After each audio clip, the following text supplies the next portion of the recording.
네, 오늘 하이델베르 요리입니다. 같이 보겠습니다. 오늘 내용은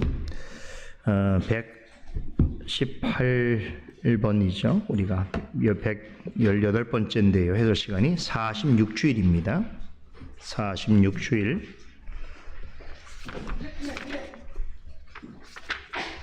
신앙고백 모음집 334페이지 제46주일 120문, 121문 함께 문답하겠습니다. 120문. 그리스도께서는 왜 하나님을 우리 아버지로 부르라 명하셨습니까? 그리스도께서는 기도의 첫머리에서부터 우리 마음에 하나님께 대하여 어린아이와 같은 공경심과 신뢰를 불러일으키기를 원하셨는데 이것이 기초입니다. 하나님께서는 그리스도로 말미암아 우리 아버지가 되셨으며 우리가 믿음으로 구하는 것에 대해서는 우리 부모가 땅의 좋은 것들을 거절하지 않는 것보다 훨씬 더 거절하지 않으실 것입니다. 121문. 하늘에 계신이라는 말이 왜 덧붙여졌습니까? 하나님의 천상의 위엄을 땅의 것으로 생각지 않고 그의 전능하신 능력으로 우리의 몸과 영혼에 필요한 모든 것을 기대하도록 하기 위함입니다.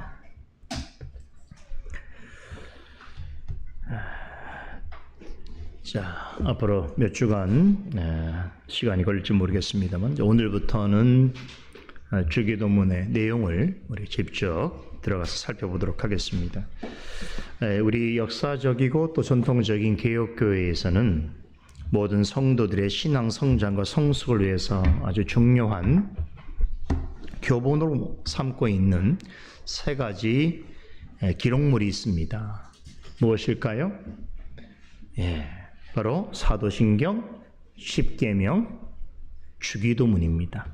사도신경은 모든 성도가 믿어야 할 바가 무엇인지에 대해서 가르치고, 십계명은 모든 성도가 어떻게 하나님과 이웃을 하나님의 뜻대로 사랑하는 삶을 살아야 하는지에 대해서 가르칩니다. 그리고 주기도문은 모든 성도가 하나님에게로 나아가서 무엇을 간구해야 할지에 대해서 가르칩니다.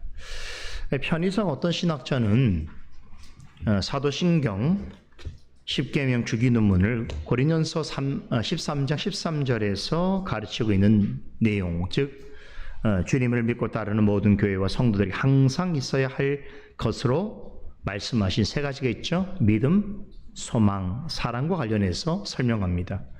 즉 사도신경은 믿음에 관한 것이라면 십계명은 사랑에 관한 것이고 주기도문은 소망에 관한 것이다.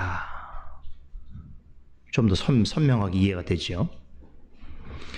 믿음, 소망, 사랑 이 세 가지는 항상 있을 것이라고 말씀하신 것처럼 우리 역사적 개혁교회도 이 세 가지 문서 사도신경, 십계명, 주기도문을 성도들의 신앙 성장과 성숙을 위한 필수적인 교재로 받아들이고 있습니다. 그런 이유 때문에 우리 역사적 개혁교회의 표준 문서라고 할 수 있는 웨스트민스터 신앙 고백서 중에 대소요리 문답이나 또 하이델베르그 요리 문답, 또 벨기에 신앙 고백을 보게 되면 바로 이 세 가지 기록물, 즉 사도신경, 십계명, 주기도문이 전체 분량의 약 60-70% 정도를 차지합니다.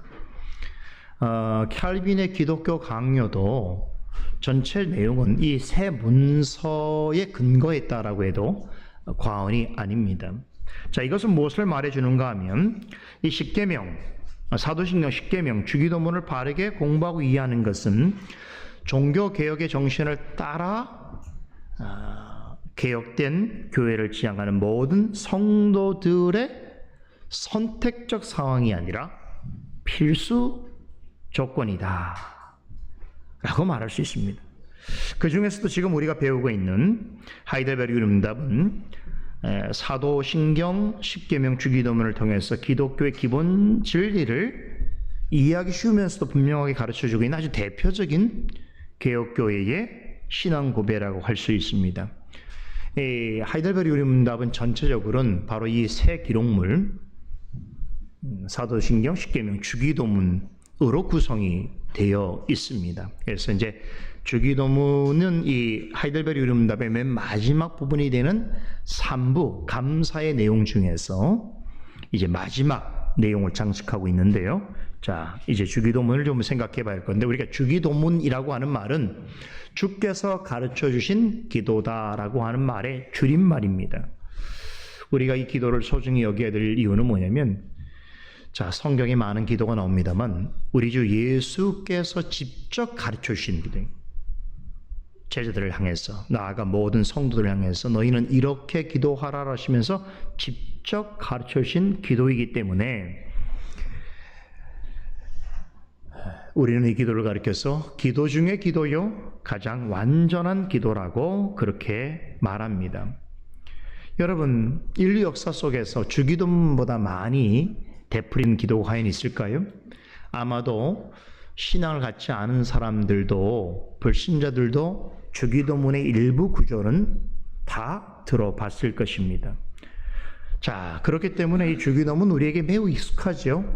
우리도 거의 주일마다 주기도문을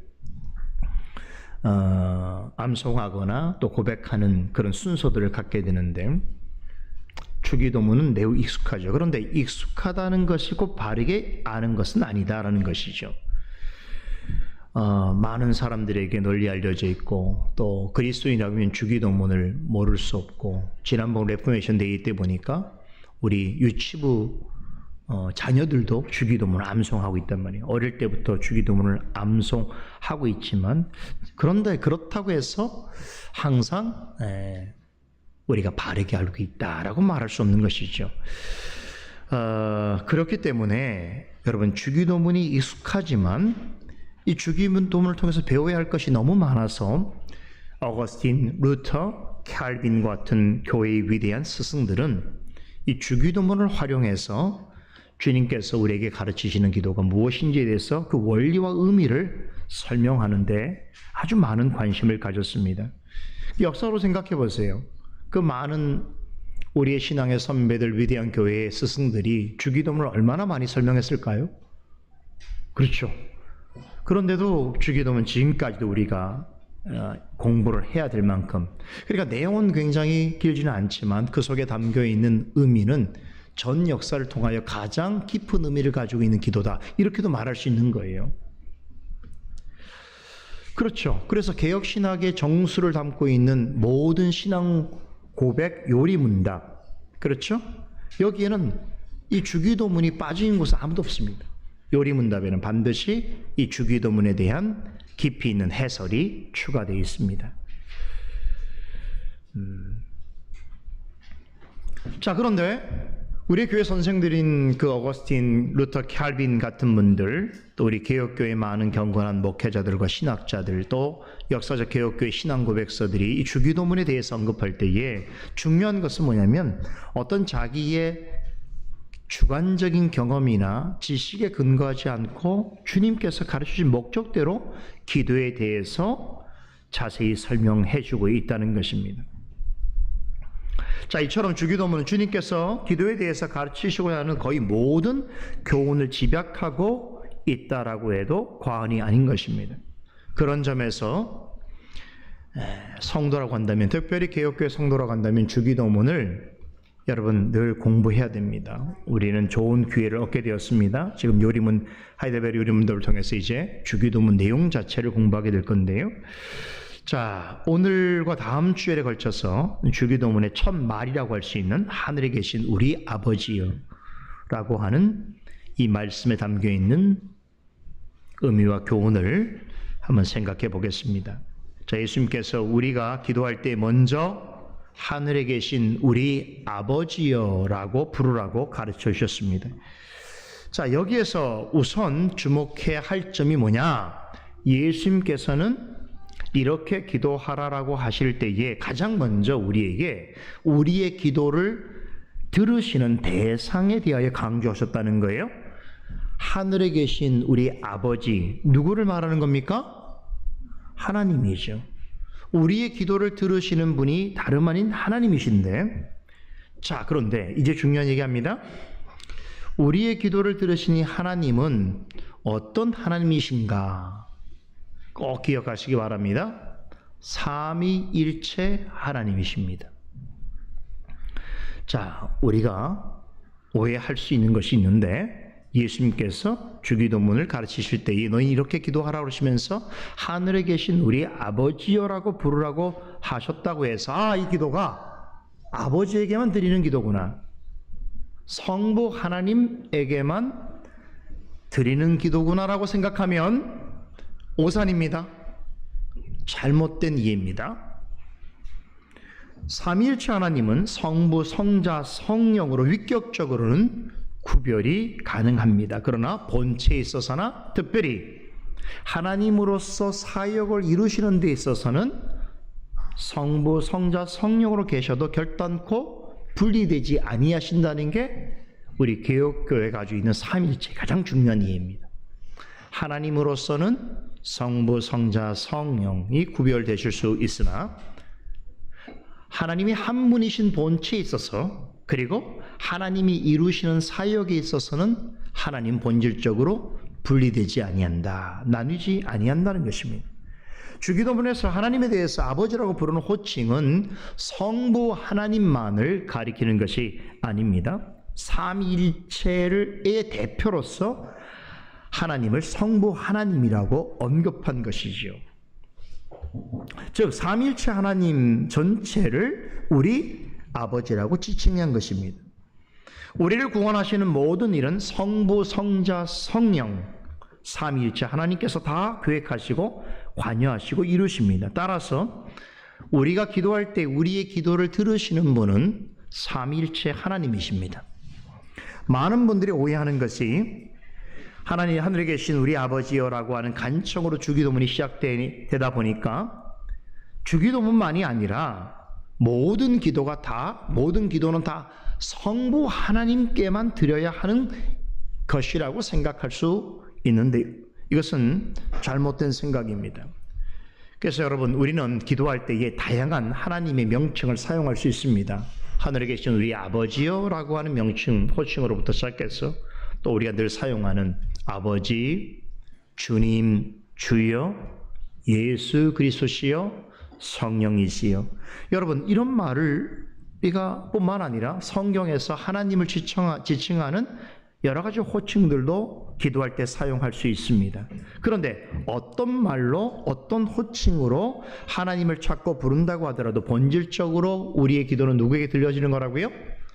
삼위일체 하나님께 드려지는 것이다, 이런 얘기입니다. 내가 성부, 성자, 성령이란 말을 사용한다고 하더라도 그것은 삼위일체 하나님에 대한 대표성을 띈 표현으로 언급하는 것이지 내가 지금 드리는 기도는 한 분 하나님이신 삼위일체 하나님께서 들으시는 기도다, 이렇게 이해를 해야 되는 것입니다. 그러니까 굳이 또 어떤 기도에서 내가 삼위일체 하나님 이렇게 기도하지 않아도, 명칭을 사용하지 않아도 하나님에 관한 호칭을 사용하는 것은 삼위일체적 개념을 가지고 있다라고 이해하셔야 되는 것이죠. 주기도문에 나오는 것처럼 하늘에 계신 우리 아버지여라고 부르든 또 삼위 하나님의 다른 호칭으로서 부르면서 기도하든 간에 반드시 또 삼위 하나님이라고 하는 명칭을 언급하지 않는다고 하더라도 우리의 기도를 받으시는 분은 삼위일체 하나님이십니다. 자, 이것은 마치 우리 자녀들이 부모의 아버지를 찾든 엄마를 찾든 어머니를 찾든 결국 아버지, 어머니가 부모를 대표하는 것처럼 하나님의 어떤 대표하는 이름을 부르든 어떤 호칭을 사용하든 간에 우리의 기도를 받으시는 분은 삼위일체 하나님이다, 이 사실을 꼭 기억해야 됩니다. 이것은 왜 중요하냐면 기도의 대상이 삼위일체 하나님이라고 하는 종교는 세상에 오직 기독교밖에 없습니다. 우리의 기도를 듣고 응답하시는 분이 하나님이신데 그 하나님이 삼위일체로 계신다라고 하는 이 신학은 기독교 외에는 없습니다. 그래서 삼위일체 하나님께서 우리의 기도를 받으신다는 건 기도뿐만 아니라 우리가 가지고 있는 기독교적 신학의 대단히 중요한 다른 내용과 변별하고 구별하는, 판별하는 중요한 기준점이 되기도 하는 것이죠. 자, 우리의 기도의 대상이 삼위일체 하나님이라는 것을 알았다면 다음으로 우리의 기도를 들어주시는 하나님이 어떤 분이신가에 대해서 바르게 아는 것이 중요하겠지요. 자, 이와 관련해서 주기도문의 첫 번째 말은 예수님이 하신 말씀을 인용해서 우리의 기도를 들어주시는 하나님을 하늘에 계신 우리 아버지요라고 소개하고 있습니다. 자, 하이델베르 유리문답 120문은 바로 이 말씀에서 예수님께서 하나님을 우리 아버지라고 부르라고 명하셨다라고 하는 사실에 주목하고 있습니다. 자, 하나님을 아버지라고 부른다. 아버지라고 부르라고 명하셨다. 이건데요. 이게 보통 일이 아닌 것이죠. 정말로 특이한 것입니다. 그러니까 인류 역사에 있어서 이보다 특이한 일은 없는 것 같아요. 예를 들면 우리의 관계성이라는 게 있잖아요. 그러니까 내 아버지가 아닌 줄 뻔히 아는데 아버지라고 부르는 건 되게 이상한 일이죠. 더군다나 절대자를 내가 아버지가 있는데, 아버지가 있는 경험이 있었는데 아버지란 말을 또 사용하는 것도 되게 이상한 일인 거죠. 그렇잖아요. 절대자를 어떻게 나의 아버지처럼 얘기할 수 있으며, 그렇죠. 네. 그리고 실제로 나의 아버지가 아닌데 내 아버지를 어떻게 말하고 믿을 수 있겠는가? 이건 굉장히 이상한 일인 거죠.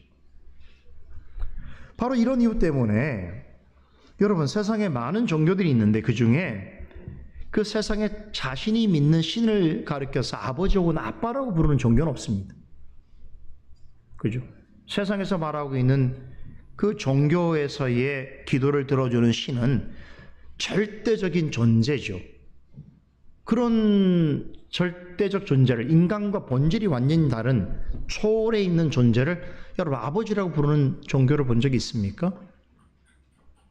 네.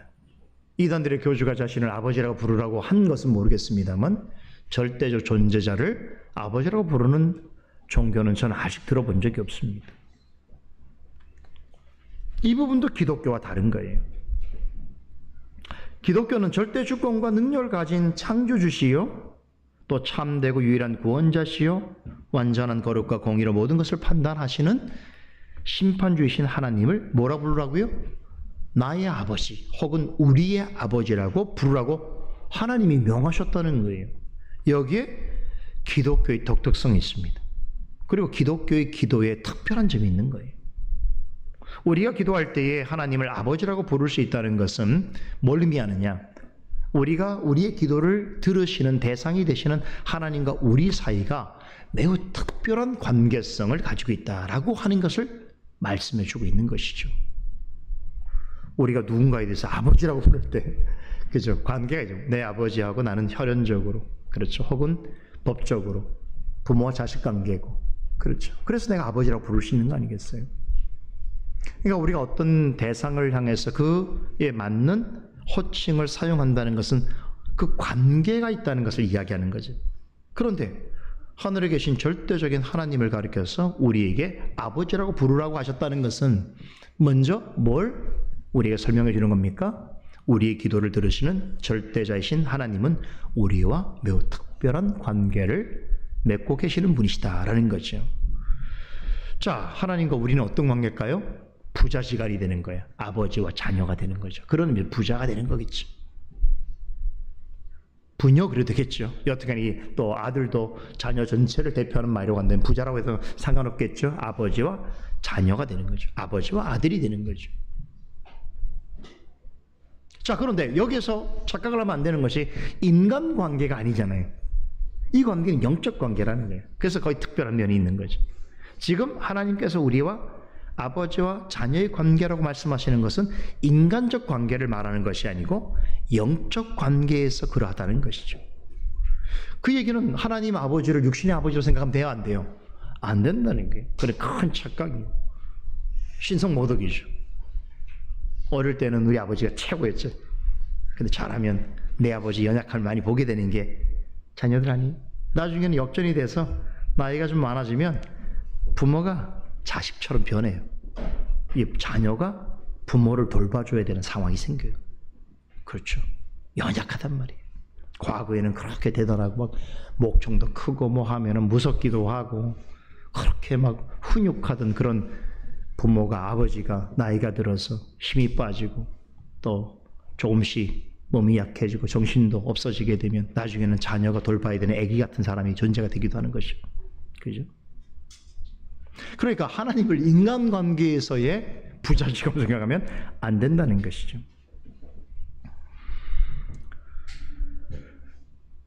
자, 그러면 원래 우리가 하나님을 아버지라고 부를 수 있는 그런 존재였는가? 전혀 그렇지 않다는 거 우리 모두가 잘 알고 있습니다. 왜 그렇습니까? 우리는 아담의 원죄를 받은 죄인들이죠. 태어날 때에 우리 육신의 아버지의 DNA를 받은 것처럼 우리는 태어나면서 아담의 원죄의 DNA를 받고 있습니다. 그래서 우리의 죄의 본성이 우리 가운데 있고 그 이유 때문에 하나님의 진노를 받아 마땅한 불순종의 아들이었다고 하고 진노의 자녀였다라고 성경 분명히 가르칩니다. 정확하게 말하면 우리는 과거에 죄의 자식이었고 마귀의 노예였습니다. 이것이 원래 우리의 과거의 실상이었죠. 그럼 그랬던 우리가 지금 어떻게 하나님을 아버지라고 부를 수 있게 되었는가? 오늘 요리문답 120문 두 번째 문장에서 그 이유를 이렇게 말합니다. 하나님께서는 그리스도로 말미암아 우리 아버지가 되셨기 때문이라고 하죠. 정답이 여기 있습니다. 우리 때문이 아닙니다. 우리의 마음이 바뀌거나 우리가 하나님하고 그런 관계를 맺었던 것이 아니고 바로 예수 그리스도로 말미암아 그렇게 된 것이란 말이죠. 우리가 하나님을 아버지라고 부를 수 있게 된 것은 예수 그리스도의 피로 우리를 죄에서 구속해 주셨기 때문이라는 것이죠. 그로 인해서 성령으로 말미암아 우리를 거듭나게 해주시는 그런 은혜로 말미암아서 하나님을 이제는 어떻게 했다고요? 아빠, 아버지라고 부를 수 있는 자리까지 있게 되었다는 것이죠. 자, 이런 역사를 통해서 예수님을 참되고 유일한 구세주를 믿고 나의 주님으로 받아들일 수 있게 된 것입니다. 요한복음 1장 12절에서 13절에 바로 이 부분과 관련해서 이렇게 말씀하십니다. 영접하는 자, 곧 그 이름을 믿는 자들에게는 하나님의 자녀가 되는 권세를 주셨으니 이는 혈통으로나 육정으로나 사람의 뜻으로 나지 아니하고 오직 하나님께로부터 난 자들이니라 말씀합니다. 우리가 하나님의 자녀가 된 것이 어떻다고요? 육정으로나 혈통으로나 혈육으로나 사람의 뜻으로 되어진 일이 아니라 오직 그리스도와 성령에 의해서 죄에서 구속하시고 믿음으로 거듭나게 하신 오직 하나님의 은혜로운 역사 때문이다. 성경은 그렇게 말씀합니다. 그러니까 하나님과 우리 사이에 부자 관계라고 하는 새로운 관계가 성립될 수 있었던 것은 순전히 하나님께서 그리스도로 말미암아 성령을 통하여 이루신 일이라는 것이죠. 거기에 나의 조건은 0.000 무한대 1%도 포함되지 않습니다. 내가 그럴만해서가 아니라는 거예요. 그럴만한 자격이 있거나 그럴만한 공로가 있었기 때문이 아니라 오직 하나님께서 나를 당신의 자녀로 삼아주신 것은 예수 그리스도로 말미암아 성령으로 우리를 거듭나게 하시는 은혜 때문인 것이죠. 자, 우리 구약 시대에 바로 이러한 하나님의 자녀가 되는 역사가 어떤 의미를 가지고 있는지를 밝혀준 아주 중대한 역사적 사건이 있습니다. 그것은 바로 하나님께서 모세를 통해서 이스라엘 백성을 애굽에서 이끌어내시는 출애굽의 역사입니다. 자, 출애굽하기 전에 이스라엘 백성들은 어떤 상태에 있었습니까? 애굽의 노예로 있었습니다. 그런데 하나님께서 모세를 보내셔서 바로 왕에게 이스라엘 백성을 애굽에서 이끌어내시고자 하실 때에 자, 그때부터 처음으로 어떤 표현을 썼냐면 이스라엘을 내 아들이다 말씀하십니다. 출애굽기 4장 22절인데요. 그러면서 모세를 바로 왕에게 보내셨을 때에 여호와의 말씀에 내가 내 아들을 보내주어 나를 섬기게 하라라고 명하라고 말씀하셨습니다. 잘 보세요. 이스라엘 백성을 그냥 백성이라고 말하지 않고 뭐라 했다고요? 하나님께서 내 아들을, 지금 바로에게 모세가 이렇게 말하는 거예요.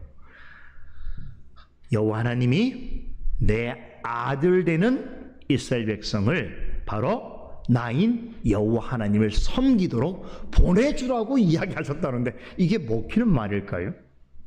바로가 들어서 얼마나 황당했겠습니까? 왜냐하면 애굽에는 오랫동안 전통적으로 섬기는 많은 신들이 있었고 그런 신들이 이스라엘의 신보다 강하다는 것은 애굽의 문명과 애굽이 가지고 있는 그 탁월함을 통해서 비교가 되잖아요. 그런데 지금 종인 민족이 와서 자신들에게 이 종사료부터 종료되어서 떠나겠다라고 하는 이유가 뭐냐면 알지 못하는 신이 그 이스라엘 백성을 자신의 자녀로 삼으셨다는 거예요. 그러니까 그 하나님께 찬송하라고 보내달라고 하는 말이 여러분 애굽 사람들에게는 이해가 되는 말입니까? 그러니까 사실은 믿지 않는 사람들에게는 하나님 말씀은 이해가 안 돼요. 이해가 안 됩니다. 그러니까 당연히 반발하고 반항하고 나아가서 비판할 수밖에 없게 되는 것이죠. 근데 우리는 하나님의 말씀을 그렇게 또 믿어야 되는 거예요. 하나님께서는 단지 애굽에서 종살이하던 이스라엘을 이끌어내시겠다고 하지 아니하시고 바로와 모세에게 나의 아들인 이스라엘을 건져내셔서 나의 자녀로 삼으시겠다라고 하는 원대한 구원 계획을 밝히게 하셨습니다. 그래서 출애굽 사건 이후로 하나님과 이스라엘 관계가 드디어 공식적으로 부자 관계가 된 것입니다. 그래서 그 이후로부터는 하나님이 이스라엘을 가리킬 때에 내 자녀, 내 아들이란 말씀을 자유롭게 하십니다. 구약의 이 출애굽 사건은 예수 그리스도의 피로 우리를 죄에서 구원하시고 성령으로 우리를 거듭나게 하시어서 하나님의 자녀로 받아들여 주시는 하나님의 구원 계획을 미리 보여주신 사건입니다. 그리고 예수님께서 공생의 과정을 통해 특별히 그리스도의 십자가 죽음과 부활을 통하여 출애굽 사건에 예표된 모든 내용을 성취하셨습니다.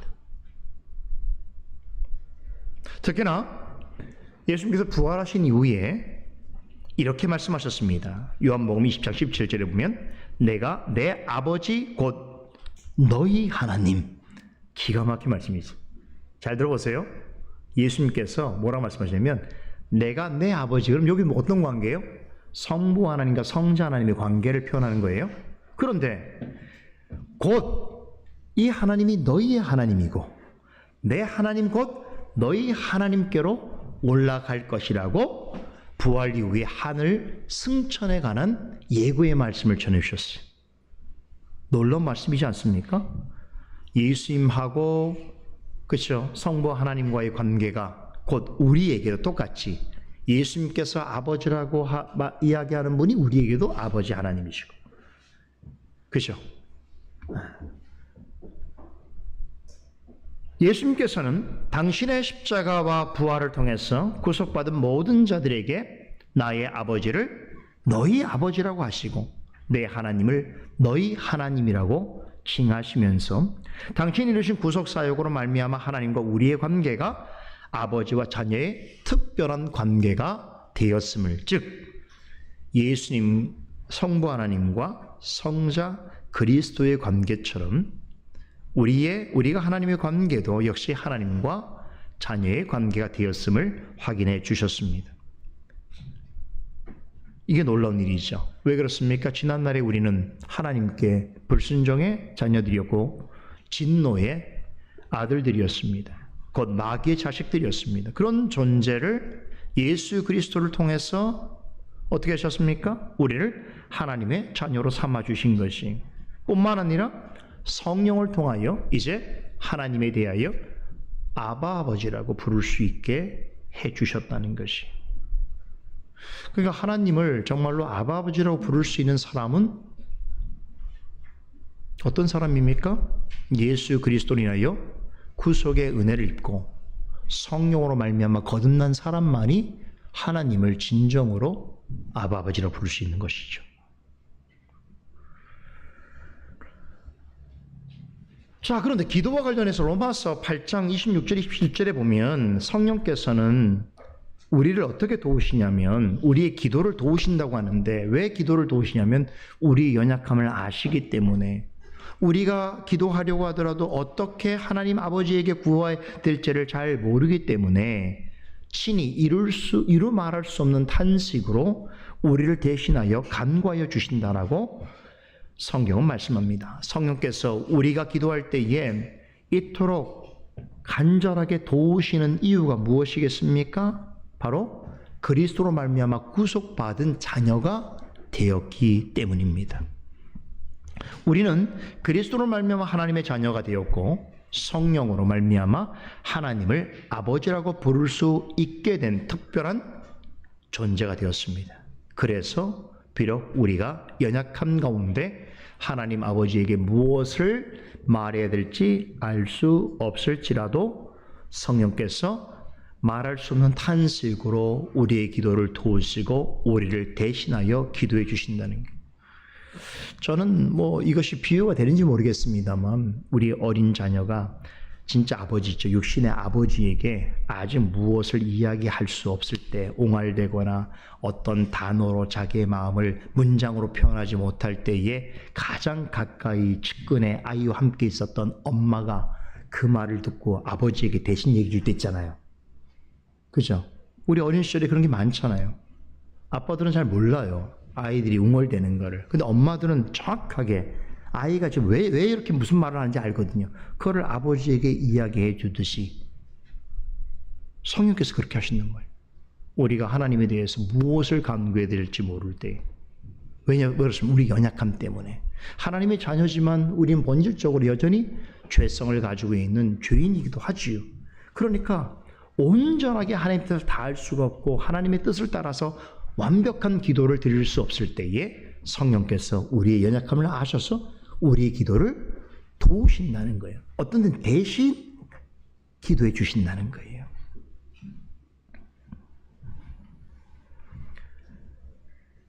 자, 우리는 하나님의 자녀라고 하더라도 이 세상을 사는 동안은 우리의 몸과 영혼은 연약한 상태에 있다는 것을 인정해야 됩니다. 언제까지요? 완전한 영화의 단계에 이르기 전까지는 우리는 근본적인 연약함이 있기 때문에 기도를 할 때 하나님 아버지라고 부르지만 완벽하게 하나님께 기도할 수 없을 때가 많아요. 마땅히 빌 바가 무엇인 줄을 알지 못할 때가 많습니다. 그러나 그렇다고 해서 하나님과 우리의 관계가 깨어지는가? 그렇지 않습니다. 만일 우리가 하나님을 선택한 것이라면 우리의 무지 때문에, 우리의 잘못 때문에 관계가 깨어질 수도 있습니다만 여러분, 그렇지가 않습니다.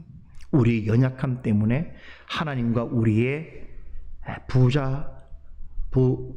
부녀 관계가 된 이 영적인 관계가 취소되거나 또 깨지지 않습니다. 왜 그렇습니까? 이 관계는 본질적으로 우리로 인하여 되어진 것이 아니라 예수 그리스도의 완전한 구속, 그리고 성령으로 말미암은 거룩함, 거듭나게 하신 역사가 하나님과 우리의 관계를 설정해 놓은 것이기 때문에 우리의 하나님 자녀된 신분과 또 우리의 구원은 결단코 취소되지 않습니다.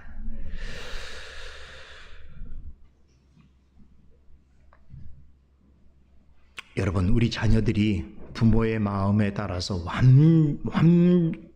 완전한 완벽한 자녀가 있기가 어렵지요. 자녀에겐 연약함이 많습니다. 밖에서는 자녀를 보면서 괜찮은 자녀다, 훌륭한 개인이다라고 말할 수 있지만 언제나 부모에게 있어서의 자녀는 늘 그 연약함이 보이기 마련인 것이죠. 그런데 여러분, 자녀가 설령 어떤 일을 잘못하고 또 부모에게 어떤 잘못된 요구를 한다고 해서 그 자식을 버리는 부모는 없습니다. 잘못했다고 하더라도 자녀가 부모에게 와서 아버지, 어머니, 아빠, 엄마 부르면서 정말로 진심으로 다가오게 될 때는 부모는 어떻습니까? 그런 자녀를 품게 되는 것이지요. 하나님께서도 우리가 하나님께 앞에서 연약하다고 해서 버리시거나 포기하지 아니하십니다. 아까 우리 점심시간에 남성노님하고 식사하면서 그 부모님의 치매에 관한 이야기를 좀 나눴는데 우리 한 성도님이 그런 이야기를 하셨어요. 나중에 우리도 나이가 많이 먹어서 치매가 되어서 혹 하나님에 대해서 잊어버릴까 걱정이 된다. 이렇게 말씀하셨어요. 그럴 수도 있죠. 그렇죠? 치매가 들어서 모든 걸 다 잃어버렸어요. 치매 든 분신 봤잖아요. 그렇게 오랫동안 살아왔던 남편, 아내, 자녀 다 잊어버리거든요. 우리가 훗날에 치매에 걸려서 여러분 교회를 다녔던 기억도 하지 못하고 믿었던 하나님에 대한 그런 기억도 없어질 수도 있지 않습니까? 가능한 일이죠. 그러나 제가 염려하지 말라고 말씀드렸습니다. 왜냐하면 그건 질병이죠. 우리 연약함에서 나타나는 질병이 문제죠. 그런 질병이 나타나서 우리의 뇌에 문제가 생겨서 과거의 일들을 기억하지 못하고 심지어는 하나님을 기억하지 못한다고 해서 하나님과 그의 관계가 깨어지지 않습니다. 왜 그렇습니까? 그 관계는 우리로 인한 것이 아니라 영원하신 예수 그리스도의 완전한 구속과 성령의 거듭나는 역사에 기초했기 때문에 어떤 사람도 누구도 그 관계를 깨뜨릴 수가 없는, 어떤 질병도 깨뜨릴 수가 없는 거예요. 이해되십니까? 그런 질병 정도가 어떻게 그리스도와 성령으로 삼위일체 하나님께서 작정하시고 이루시는 구원을 방해할 수 있단 말입니까? 염려하지 마십시오. 그런 병에 안 걸리면 좋겠지만 설령 그런다고 해서 그것은 걱정할 일이 아니에요. 그런 관계 때문에 우리의 그런 행동과 그런 어떤 모습 때문에 하나님과 우리의 관계가 여러분 포기되어지거나 아니면 하나님이 우리를 버리실 일은 없습니다. 그래서 감사한 거예요. 우리가 하나님을 선택하지 않은 것이 얼마나 감사한 것인가. 또 우리의 하나님의 자녀됨의 그 기초가 우리의 어떤 행위나 우리의 어떤 노력이나 공로에 있는 것이 아니라 우리의 기억에 있는 것이 아니라 삼위 하나님의 영원한 작정하신 약속이 있다는 것이 얼마나 귀한 일인지요.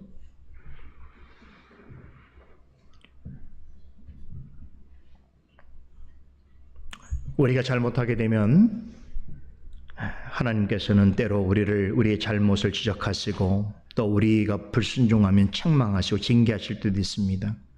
그러나 히브리서 기자가 뭐라고 했습니까? 그것은 무엇을 의미하는 것이라고요? 그를 사생아로 대하지 아니하시고 하나님의 자녀로 대하시기 때문이다라고 말씀합니다. 만일에 우리가 어떤 잘못을 하는데도 하나님이 전혀 개입하지 아니하시고 관심을 갖지 아니하신다면 그것은 하나님과의 관계가 없는 사람이라고 하는 의미도 있는 거죠. 내 자식이 아닌데 다른 자식이 무엇을 한다고 해서 내 자식만큼 내가 간섭할 일은 없지요. 그래서 성경에 뭐라고 했습니까? 만일 하나님께서 우리를 징계하지 않으면 우리는 사생할 뿐이다 그랬습니다. 하나님이 책망하시고 징계하시는 것은 자녀를 사랑하시기 때문인 것입니다. 하나님은 자녀가 연약해서 때로 낙심하고 좌절하고 하나님을 실망시켜 드릴 때가 있어도 그리스도의 구속의 은혜를 힘입고 성령의 도우심을 받아서 하나님께 나올 때에 어떻게 하십니까? 그 자녀의 기도를 반드시 들어주십니다. 시편 우리 한 구절 찾아볼까요? 여러분 성경 찾아보십시다. 시편 27편 7절로 10절 말씀입니다.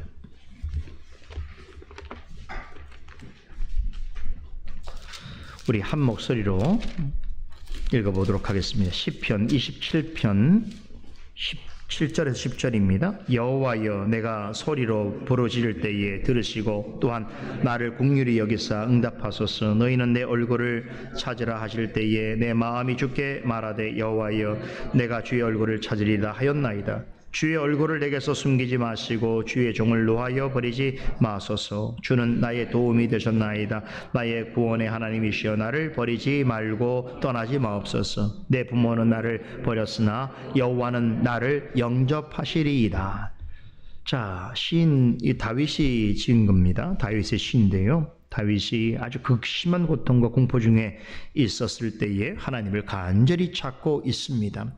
자, 하나님의 이름을 부르짖으면서 하나님께 도우심을 구하고 있는데 여러분 이렇게 기도할 수 있다는 것 자체가 뭘 의미하는 겁니까? 하나님의 자녀라고 하는 것을 그러니까 어떤 형편에서도 하나님 앞에 나아가 이런 어려운 중에 탄식할 수 있다고 하는 것 자체가 하나님의 자녀임을 의미합니다. 그런데 10절에 보면 어떤 말씀이 있습니까? 10절에 보니까 내 부모는 나를 버렸으나 여호와는 나를 영접하시라고 말씀하지요. 육신의 부모와 영적인 아버지 되시는 하나님을 어떻게 비교하고 있습니까? 우리 육신의 부모는 나를 버렸다는 게 꼭 유기했다는 것만이 아니고 어떻습니까? 나를 미워할 수도 있고 어떤 관계가 잘못되어지게 되면 심지어 세상에 부모지간도 원수되는 가정도 있더라고요. 참 비극적이죠. 자, 여튼간에 육신의 부모는 자녀에 대해서 이런 태도를 취할 수 있지만 여호와 하나님은 어떻다고요? 이런 중에 있는 나를 언제나 받아주신다는 것입니다. 이 말이 다윗이 자신의 부모로부터 버림받았다는 의미는 아니겠지요? 그러나 여러분 여기 부모를 꼭 육신의 부모라면 생각하지 마시고 이 땅을 사는 동안 부모처럼 세상에서 가장 가까운 관계에 있는 사람을 생각하시면 됩니다. 아마 다윗은 그 생각을 했던가요? 같아요. 다윗이 그 탄식할 때의 이유 중에 한 가지는 뭐냐? 가장 믿었던 사람들의 배신입니다. 자신의 압살롬 같은 자녀에게도 배신을 당했지 않았습니까? 얼마나 아팠겠어요. 이제 그거를 부모로 통칭하는 거예요. 세상에 내가 가장 믿었던 사람, 가장 가까이 있었고 나를 버리지 않을 것 같던 사람으로부터 다윗은 여러 번의 그런 배반을 당하게 되는 것이죠.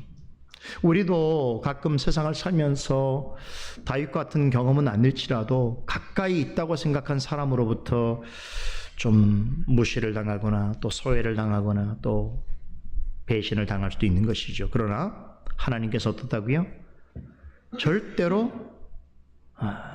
하나님의 자녀된 자들을 여러분 버리지 아니하신다고 그랬습니다. 영접해 주신다고 했습니다.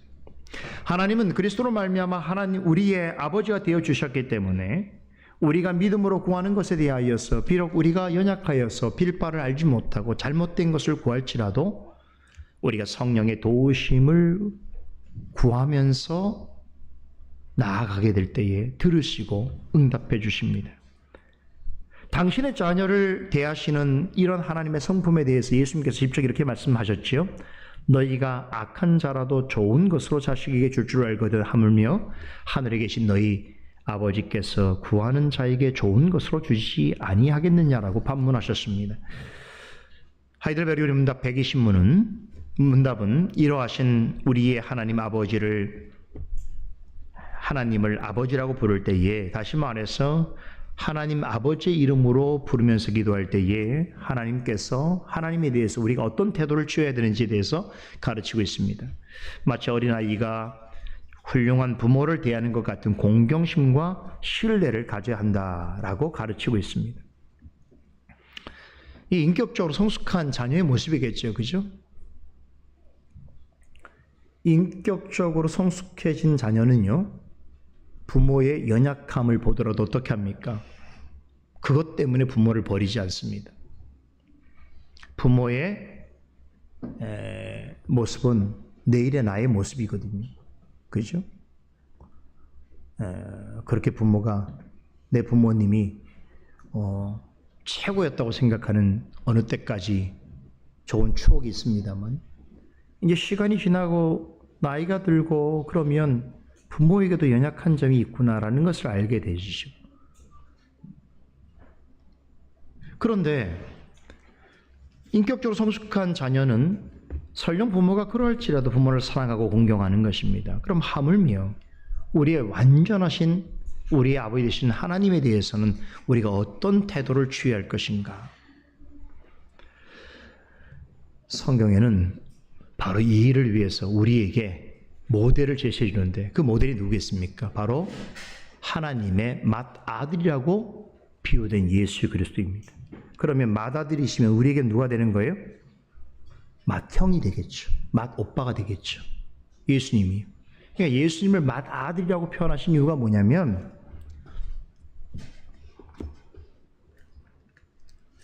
하나님의 자녀가 된 모든 사람들에게 있어서 하나님에 대하여 어떤 태도를 취해야 하는지에 대하여서 가장 온전한 모델이 되어 주셨기 때문에 그런 거예요. 우리 어떤 가정에는 이게 자녀가 많잖아요. 그런 가정에 보면 항상 장남, 장녀 역할이 되게 중요한 거 아시죠? 그 뒤에 부모가 아이를 낳지만 여러분 아이를 계속 거듭나게 되면 계속 그 위에 먼저 낳은 아이들에 대해 자녀들에 대해서 부모가 신경 쓸 틈이 없어요.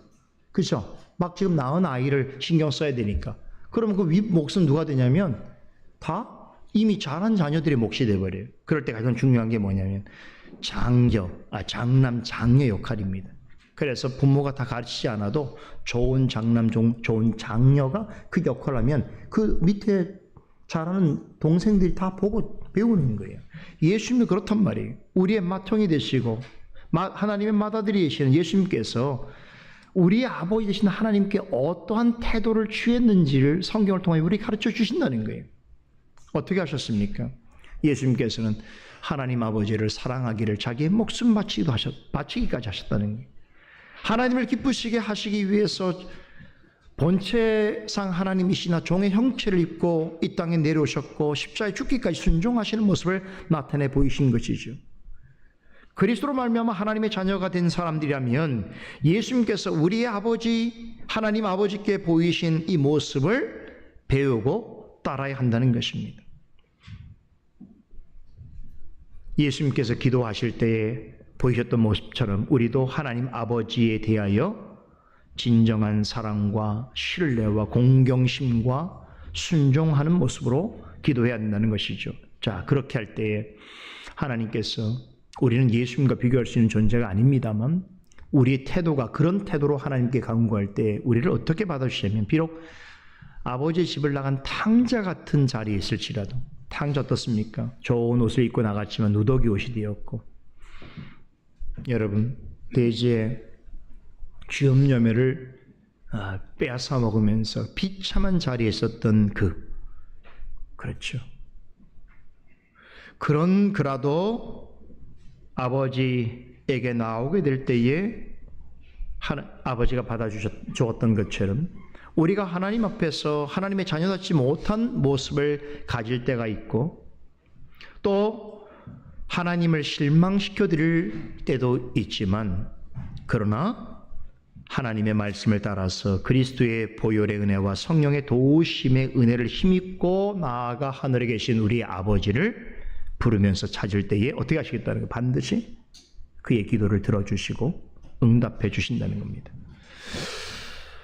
하늘에 계신 우리 아버지라고 부르면서 기도할 수 있는 것은 오직 예수 그리스도와 성령으로 말미암아 하나님의 자녀된 자들에게 주어진 특권입니다. 그리스도의 구속의 은혜를 적용받지 못하고 성령으로 거듭나지 않은 사람은 하나님을 아버지라고 부를 수 없거니와 기도하는 행위를 한다고 하더라도 그 기도가 하나님을 결코 기쁘시게 할 수 없습니다. 하나님을 진심으로 아버지라고 부를 수 있고 아버지로 모실 수 있으며 하나님 아버지로서 좋은 것을 주시는 분이라는 것을 확신하고 기도할 수 있다는 것은 이미 우리가 오직 그리스도로 말미암아서 성령 안에서 하나님의 자녀된 자들이라는 것을 확증해 주는 사실입니다. 그런 의미에서 예수님께서 가르쳐 주신 주기도문은 오직 참된 믿음을 가지고 하나님을 바라고 의지하는 그분의 자녀들을 위한 기도인 것입니다.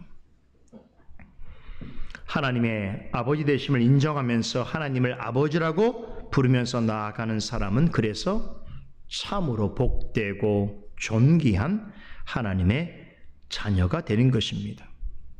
오늘 이 시간에는 이 첫 번째 주님께서 가르쳐주신 기도의 내용을 통하여 우리가 하나님의 자녀 되었다는 사실을 다시 한번 기억하고 하나님께 나아가 하나님을 아버지라고 부르면서 기도할 수 있는 것이 하나님의 자녀된 자들에게 주어진 참으로 크고 복된 특권인 줄 알고 이번 한 주도 그러한 은혜를 누리는 여러분과 제가 되기를 원합니다. 기도하겠습니다. 하나님 감사드립니다. 기도에 대해서 배우는 시간인데 알고 보니 또 하나님이 어떤 분이신지에 대하여 알게 되고 그 하나님 앞에 우리가 어떠한 존재인지에 대해서 더 알게 되어집니다. 하나님, 우리의 이런 배움을 통해서 단지 우리의 신학적인 교리적인 지식이 쌓이는 것이 아니라 하나님을 더 깊이 이해하고 깊이 사랑하고 깊이 신뢰하며 깊이 순종하는 하나님의 자녀됨을 더 분명하게 드러낼 수 있는 저희들이 될 수 있도록 도와주시옵소서. 하나님 앞에 영적으로 성숙하고 성장해 가는 그런 자녀들이 되기를 원합니다. 하나님, 그러하기 위해서 우리에게 배움의 시간을 허락해 주신 줄 알고 계속되어지는 공부를 통해서 하나님께 더 가까이 나아가며 그 일을 통하여 우리의 간구가 하나님께서 들으시기에 합당한 것이 되어지며 나아가서 하나님께서 행하시는 귀한 일들을 증거하며 드러내며 살아가는 주님의 자녀된 저희들이 되게 하여 주시옵소서.